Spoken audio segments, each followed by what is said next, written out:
Es un gusto para mí acompañarles y poder entrar a la intimidad de su hogar en este programa especial que vamos a hacer de reflexiones, al menos los días miércoles. Siempre vamos a tener nuestro programa de reflexiones tradicional de los sábados, como lo hemos venido haciendo, pero vamos a hacer ahora durante un periodo, ¿verdad?, un programa especial los días miércoles, a donde vamos a traer invitados y vamos a hacer un segmento de entrevista. Tenemos a Dania González, que es candidata a diputada por San Salvador de Nuevas Ideas, casilla 5, y tenemos también a José Urbina, candidato a diputado por el departamento de San Salvador, que corre por la casilla 10. Una valoración a esta altura, a lo que vamos al 10 de febrero, a 18 días de las elecciones, pero a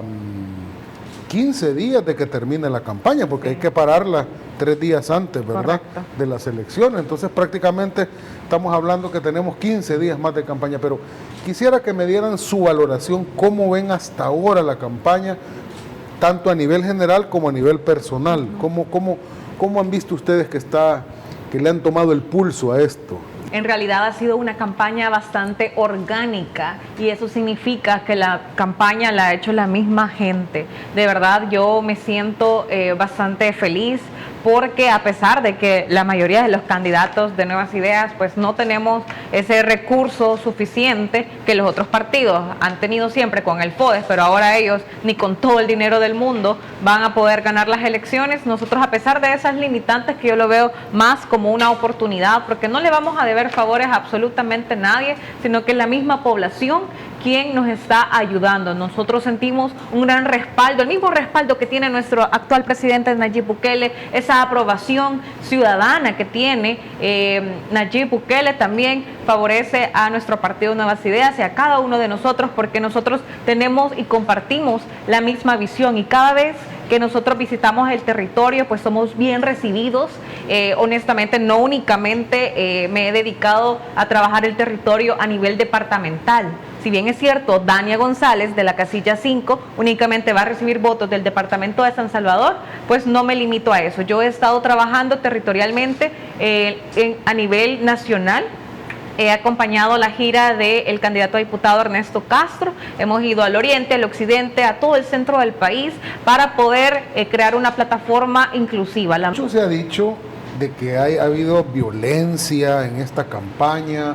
Se le achaca la violencia al partido Nuevas Ideas y a los partidos que hemos sido aliados, que estamos siendo aliados. Se le achaca al presidente de la República por parte de la oposición. Ustedes que andan en el territorio, realmente, ¿de parte de quién han percibido que viene algún tipo de violencia? ¿De la población o de las mismas campañitas de estos partidos que están desesperados porque a lo mejor sienten que ya no van a tener la misma oportunidad de tener espacio o van para afuera? Realmente, ¿cómo ves tú, José, esas expresiones de esa violencia que tanto se le achaca al presidente y a los partidos que estamos empujando este proyecto? Violencia por mucho tiempo han sido estos partidos. Yo quisiera poner a reflexionar a nuestros ciudadanos sobre qué es lo que ha pasado en El Salvador desde que llegó el presidente de la República. Los salvadoreños juzgan por los frutos. En la anterior campaña, en la presidencial, los partidos decían que el nuevo gobierno iba a cerrar iglesias, en fin, discursos alarmistas de que el presidente no iba a hacer las cosas correctamente, etcétera, etcétera.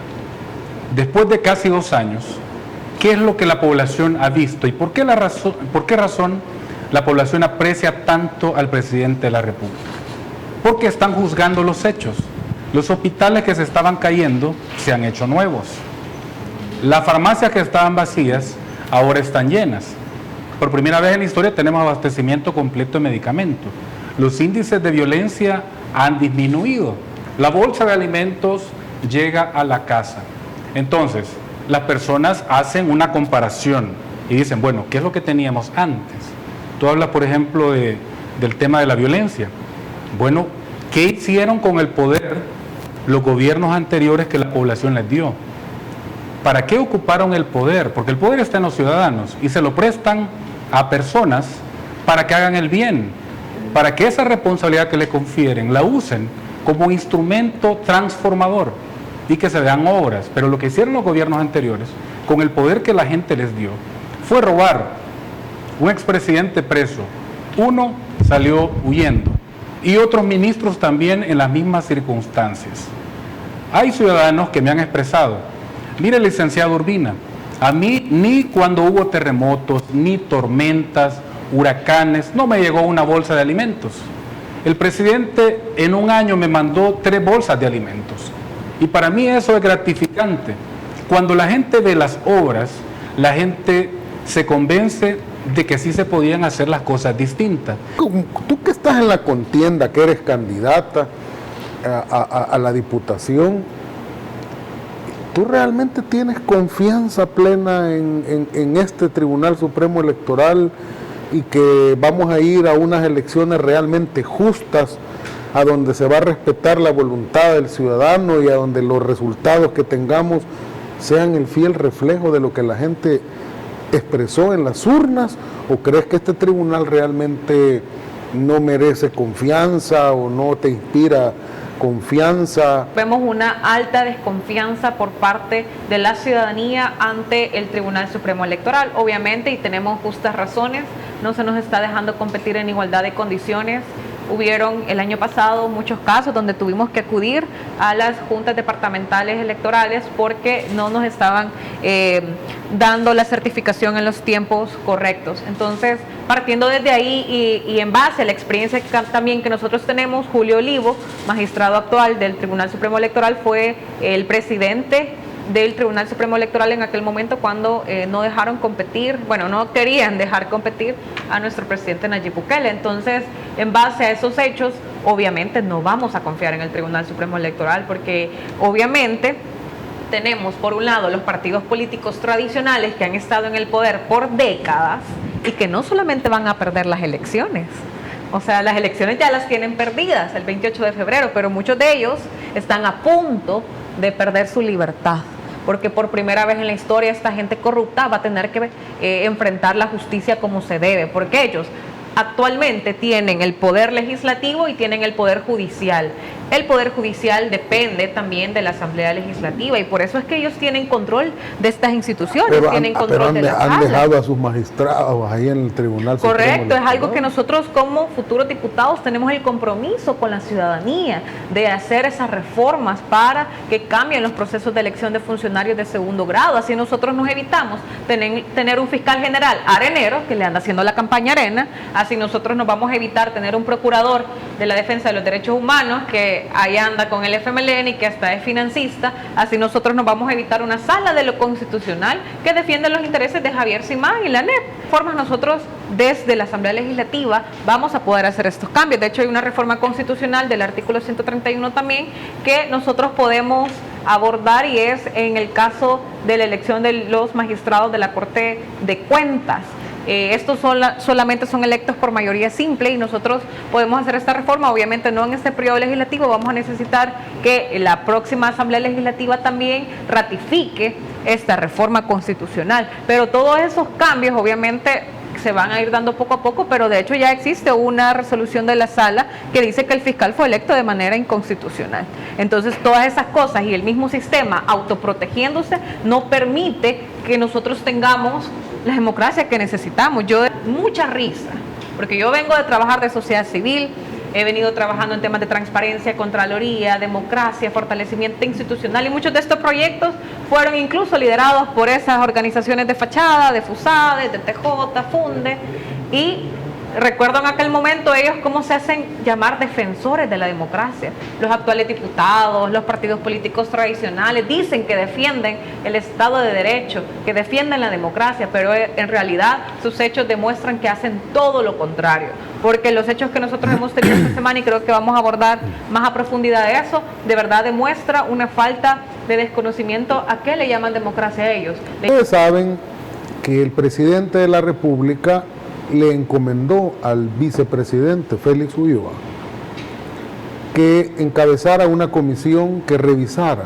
y que está revisando la Constitución.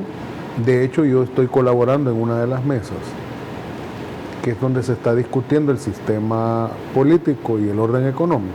Son 5 mesas.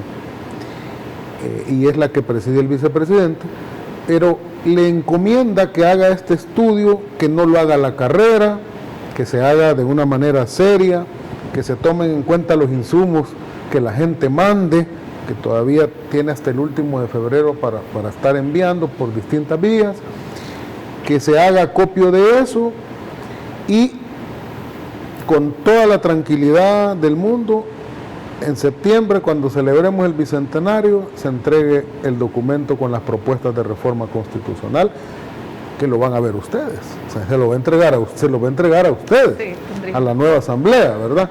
Evidentemente. Totalmente diferente de eso. Los gobiernos anteriores dicen que firmaron unos acuerdos de paz cuando en realidad firmaron su matrimonio, porque lo que hemos visto es una misma bandera, la corrupción, unidos en contra del pueblo salvadoreño, Arena, FMLN y Rodolfo Parker. Entonces, obviamente nosotros necesitamos hacer reformas constitucionales y que mejor si se suman las voces de todos los sectores, pero absolutamente todos los sectores, y creo que ese es el sentir de la misma población salvadoreña. Obviamente hay muchos expertos, digamos, en la materia que sé que se han sumado a esta comisión ad hoc y que la futura Asamblea Legislativa, primeramente Dios, nosotros vamos a tener ese privilegio y vamos a tener que dejar ese legado a El Salvador. Creo que más allá de un legado, creo que es una deuda histórica que hemos tenido, tanto jóvenes, personas de la tercera edad, absolutamente todos los sectores. Entonces, al nosotros recibir este documento de manos del presidente, de manos del vicepresidente de la República, creo que nos compromete muchísimo, porque por primera vez en la historia hay diferentes mecanismos. De verdad, yo estaba bastante emocionada cuando lanzaron estas herramientas digitales, consultas a nivel territorial con diferentes sectores de sociedad civil, se ha incorporado la academia, o sea que los mismos de siempre no pueden decir que no se les tomó en cuenta, porque Nayib Bukele ha demostrado que él sí está trabajando y está gobernando para un país completo, a diferencia de lo que hacían anteriormente. ¿Es tú que con estas reformas constitucionales se puede adoptar un sistema, pero que esté pensando en las grandes mayorías del pueblo, en beneficio económico de las grandes mayorías? Claro que sí, una vez consultados todas estas reformas y los cambios que se necesitan hacer desde la Constitución, las personas pues van a estar totalmente de acuerdo con eso, y al final recordemos que la Asamblea Legislativa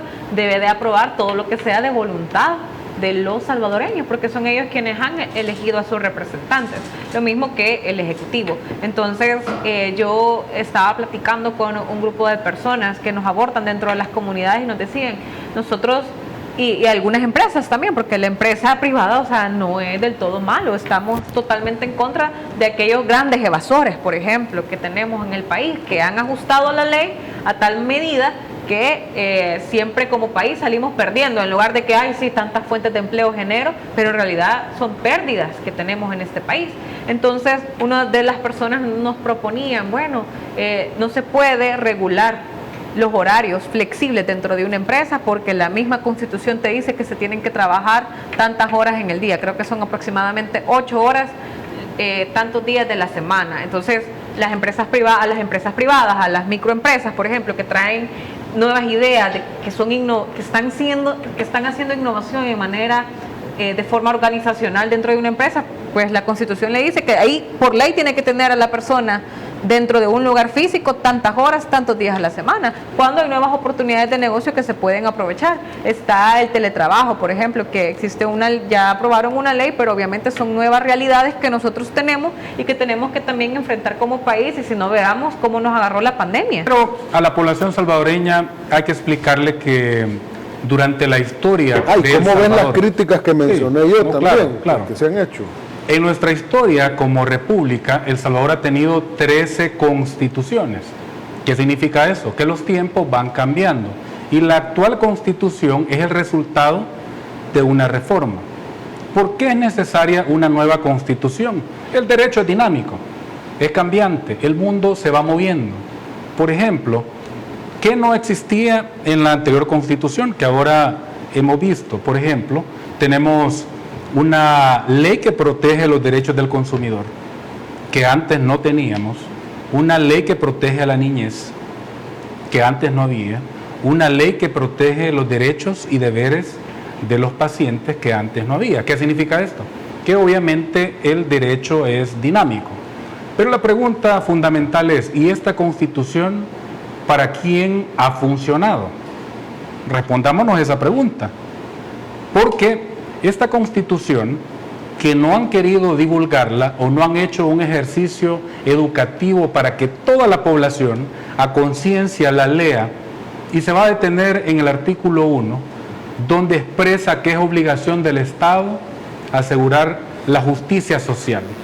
Pero ¿por qué no le preguntaron a la población si quería o no que el país privatizara sus pensiones, privatizara la banca, cambiara su moneda?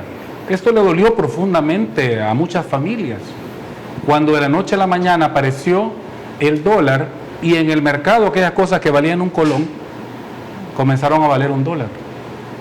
Esto debió consultarse con la ciudadanía. Por supuesto que estoy de acuerdo que se hagan reformas porque los tiempos van cambiando y al final de cuentas es la ciudadanía la figura del referéndum y el plebiscito. Claro, debe de haber figura de referéndum, de plebiscito, que se le consulte a la población sobre temas tan trascendentales como estos que nunca se les consultó.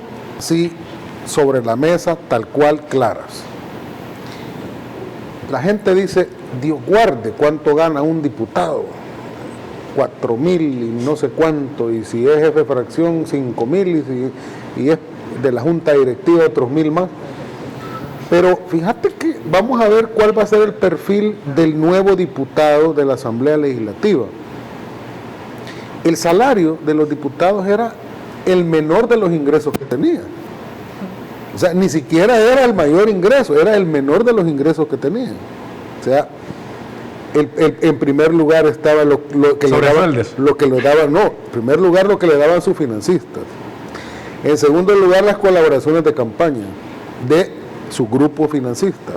En tercer lugar, los negocios que llegaban a ser producto de que ellos mismos tenían negocios y llegaban a privilegiarse de esos negocios y esas áreas o esos sectores, obviamente, que les patrocinaban para que velara por sus negocios.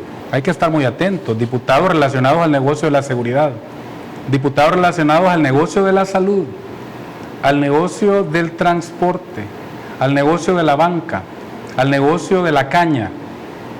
Y eso tiene que ver con el agua. Solo hago un paréntesis para analizar el tema del agua. Preguntémonos, ¿El Salvador tiene capacidad para abastecer de agua a todo el territorio? Hay estudios que dicen que sí, pero ¿quién ha tenido el agua? ¿Quién ha monopolizado el agua? ¿Quién ha contaminado el agua? El tema de fondo es el control de calidad, la decisión del uso del agua. ¿Cuál es la industria que más usa el agua? ¿Cuál es la industria que usa el agua? ¿Y para qué se usa? ¿A dónde debería estar el agua? Obviamente en las casas de la población. Entonces, es un negocio millonario. Son intereses fuertes. Yo le digo a la población salvadoreña, acompáñenos, porque vamos a combatir mafias de la salud, del transporte, de la caña, de la banca. Son sectores con altísimo poder, que han financiado a los diputados y que cuando se sientan ahí son empleados de estas corporaciones.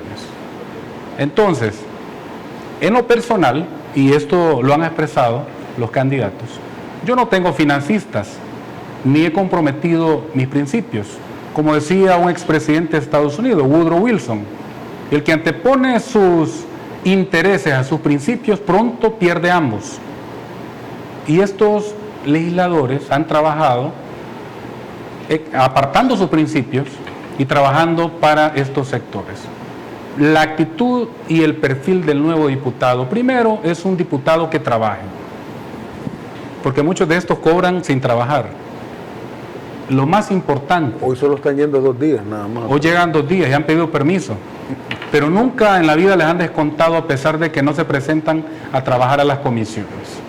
Entonces la gente está pidiendo diputados que trabajen, pero ¿para quién? Para cumplir lo que dice la Constitución, representar los intereses de la población. Entonces, ¿cuál debe de ser la agenda? La agenda va a nacer de la ciudadanía. De hecho, actualmente ese ejercicio ya se está haciendo.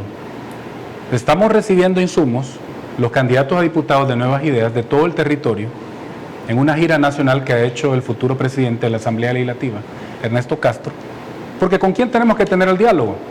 Con los ciudadanos.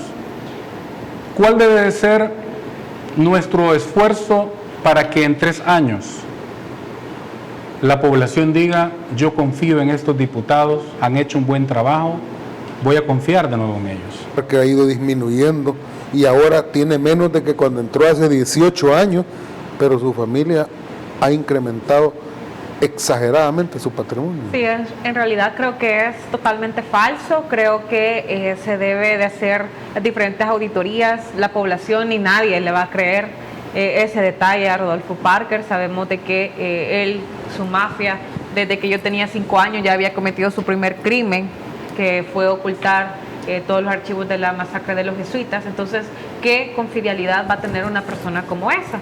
Entonces, creo que sí se debe de auditar aún más, y no es posible que vaya a bajar su patrimonio haciendo tantas cosas y dirigiendo el pacto de corruptos, porque él es de los principales. Creo que Mario Ponce está ahí de adorno, porque en realidad no es el verdadero presidente de la Asamblea Legislativa, sino que Rodolfo Parker es el que ha estado dirigiendo todo este tiempo a Arena y al FMLN. Creo que él los casó ahí cuando firmaron los acuerdos de paz, porque yo no he visto que estén favoreciendo a la población, sino que hacen lo que Rodolfo Parker les dice.